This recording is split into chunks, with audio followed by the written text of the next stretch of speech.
সকলকে স্বাগত জানাই। তো আজ আমি চলে এসেছি একটা নতুন পিঠার রেসিপি নিয়ে। তো আজ আমি বানাচ্ছি গোকুল পিঠা। তো পুরো রেসিপিটা দেখতে থাকো। এটা কিন্তু খেতে খুবই ভালো হয় এই পিঠেটা, আর এই শীতকালে কিন্তু খুবই ভালো লাগে। তো আজ আমি কিভাবে বানাচ্ছি তো পুরো রেসিপিটা দেখতে থাকো, আশা করি তোমাদের ভালো লাগবে। তো পিঠের জন্য একটা পুর বানাবো, তার জন্য একটা ফ্রাইং প্যান নিয়েছি, তাতে দিয়ে দিলাম এক কাপ নারকেলের গুঁড়ো। তো এখানে কাঁচা নারকেলও ব্যবহার করা যাবে। এবারে নারকেল গুঁড়োটা একটু ভেজে নেব হালকা আছে। তো এখানে নারকেলটা ভাজা হয়ে গেছে। এবারে দিয়ে দিলাম ওই কাপেরই মেপে 1 কাপ গুড়টা একটু মিশিয়ে নেব।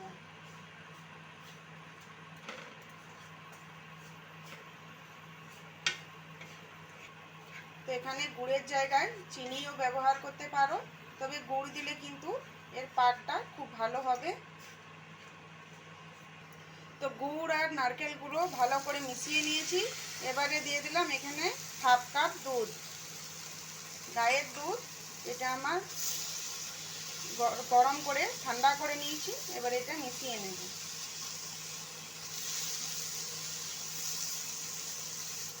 তো এখানে গুড়টা আমি ভালো করে গলিয়ে নিয়েছি।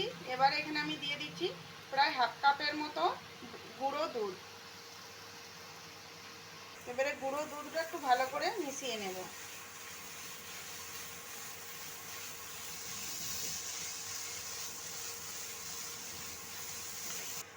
তো এখানে আমি দুধের ক্ষীর বানিয়ে রেখেছি হাফ কাপ, সেটা দিয়ে দেব। এটাকে আমরা ক্ষীর বা চাছি বলে থাকি, দুধ দিয়ে বানিয়ে রেখেছি। তো সেটা এখানে দিয়ে দিলাম। এবারে এটা খুব ভালো করে নারকেলের সাথে ভালো করে মিশিয়ে নেব। তো এই যে দেখো, এখানে কিন্তু পুরটা আমার তৈরি হয়ে গেছে। একদম সব কিছু ভালো করে মিশিয়ে নিয়েছি, আর এটা কড়াই থেকে ছেড়ে ছেড়ে আসছে। তো এটা কিন্তু আমার হয়ে গেছে। এবার এটা নামিয়ে ঠান্ডা করে নেব। তো এখানে এই পুরটা কিন্তু একটু টাইট করে নিতে হবে। এটা কিন্তু ঝোলের মতন বা পাতলা হলে কিন্তু এটা চলবে না। এই যে দেখতে পাচ্ছ, এটা কিন্তু টাইট করতে হবে, তাহলে কিন্তু পিঠেটা খুব ভালো তৈরি হবে।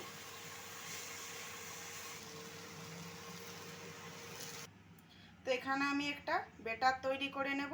তার জন্য নিয়ে নিয়েছি এখানে আমি 2 কাপ আটা। গমের যে আটা হয় সেই আটা আমি নিয়ে নিয়েছি। তো এখানে আমি দিয়ে দিয়েছি অল্প এলাচের গুঁড়ো।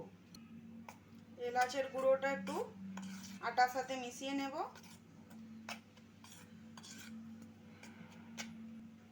এবার আমি এখানে নিয়েছি 1 কাপ দুধ, অল্প অল্প দিয়ে ব্যাটার তৈরি করে নেব।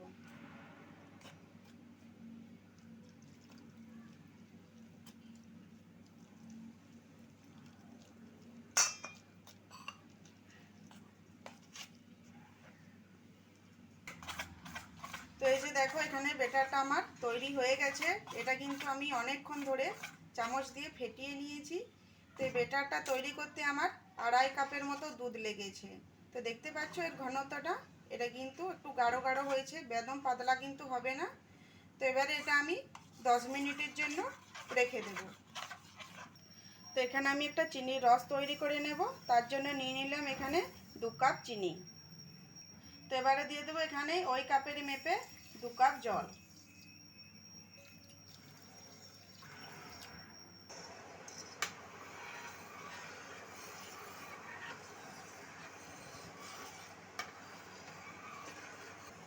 তো এই যে দেখো, এখানে আমার চিনির রসটা হয়ে গেছে। এখানে চিনির রসটা কিন্তু ঘন করব না, পাতলা পাতলা করব।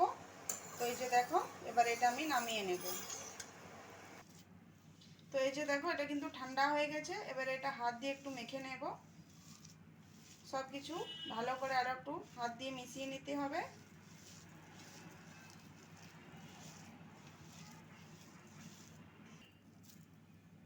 এবার এই যে এখান থেকে অল্প অল্প নিয়ে এইভাবে হাতে করে চেপে চেপে গোল গোল করে নেব।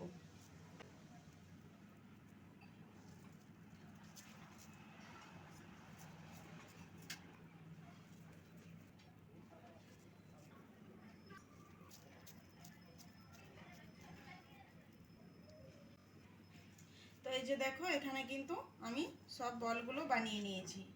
এটা দেখতে পাচ্ছ কতটা সুন্দর লাগছে আর খেতে কতটা সুন্দর হবে এটা। তো চলো এবার এগুলো আমি ভেজে নেব। তো এবার এই ব্যাটারটার মধ্যে আমি দিয়ে দেব 1 চামচ সাদা তেল। এবার তেলটা খুব ভালো করে মিশিয়ে নেব।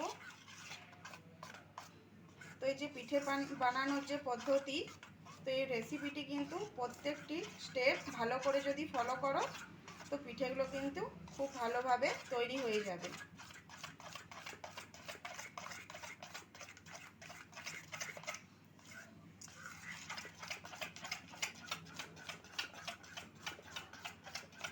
তো এই তেলটা দিয়ে খুব ভালো করে মিশিয়ে নিয়েছি আমি।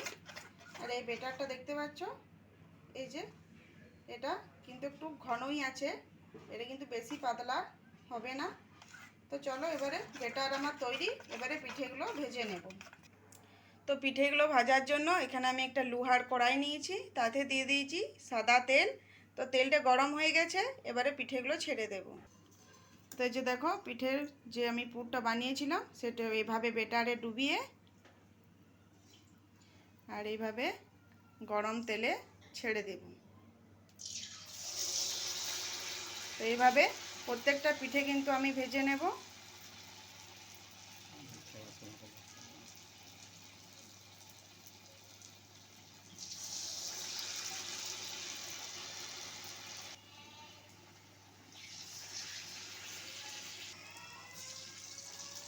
পিঠেগুলো কিন্তু আমি লো মিডিয়াম আঁচে ভালো করে ভেজে নিতে হবে, একটু উল্টে পাল্টে ভেজে নেব লাল লাল করে। দেখতে পাচ্ছ এটা কালারটা কত সুন্দর আসছে।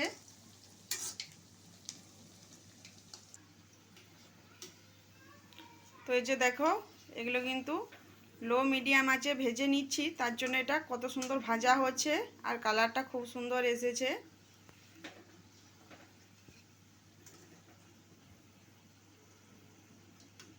তো এই যে দেখো এগুলো এখানে ভাজা হয়ে গেছে, এবার এগুলো নামিয়ে নেব।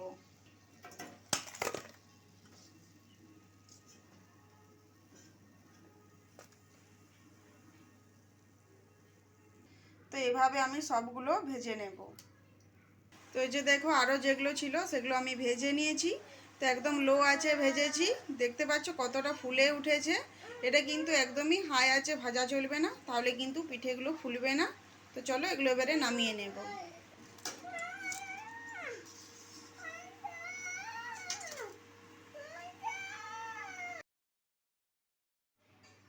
তো এই যে দেখো পিঠেগুলো আমি ভেজে নিয়েছি, পিঠেগুলো কিন্তু খুব সুন্দর ভাজা হয়ে গেছে। এগুলো এখনো গরম আছে, তো এই গরম অবস্থাতেই আমি কিন্তু চিনির রসে দিয়ে দেব। তো এই যে দেখো এখানে চিনির রসটা তো আগেই আমি করে রেখেছি, এবারে এইভাবে চিনির রসের মধ্যে এগুলো ফেলে দেব। তো এই পিঠেটা কিন্তু খেতে খুবই ভালো লাগে। তো এইভাবে বাড়িতে একবার বানিয়ে খেয়ে দেখবে, সবাই কিন্তু প্রশংসা করবে। তো এইভাবে একটা চামচের সাহায্যে এভাবে একটু করে উল্টিয়ে দেবো, এগুলো উল্টে পাল্টে ভালো করে রসের মধ্যে ডুবিয়ে দিতে হবে। তো এগুলো রসের মধ্যে ভালো করে উল্টে পাল্টে ডুবিয়ে দেওয়ার পরে এটা কিন্তু আমি 10 মিনিট রেখে দেব ঢাকা দিয়ে। এটা কিন্তু বেশিক্ষণ রসে ফেলে রাখা চলবে না, তাহলে কিন্তু এটা খেতে বেশ একটা ভালো লাগবে না। এটা কিন্তু খুবই একটা মুচমুচে হয়েছে। তো চলো এবার এটা ঢাকা দিয়ে 10 মিনিটের জন্য রেখে দেব। তো তোমরা তো দেখতেই পেলে আজ আমি কতটা সহজভাবে বাড়িতে গোকুল পিঠে তৈরি করে নিলাম। তো আমাদের বাড়িতে যা উপকরণ থাকে সেগুলো দিয়ে কিন্তু আমি আজ এটা বানিয়ে নিয়েছি। তো আজকের এই রেসিপিটা তোমাদের কেমন লাগলো অবশ্যই কমেন্ট করে জানাবে। আর যদি ভালো লেগে থাকে তো আমার চ্যানেলটা সাবস্ক্রাইব করে দিও। ভালো থেকো, সুস্থ থেকো, আরও আসছি এইরকম নিত্য নতুন রেসিপি নিয়ে।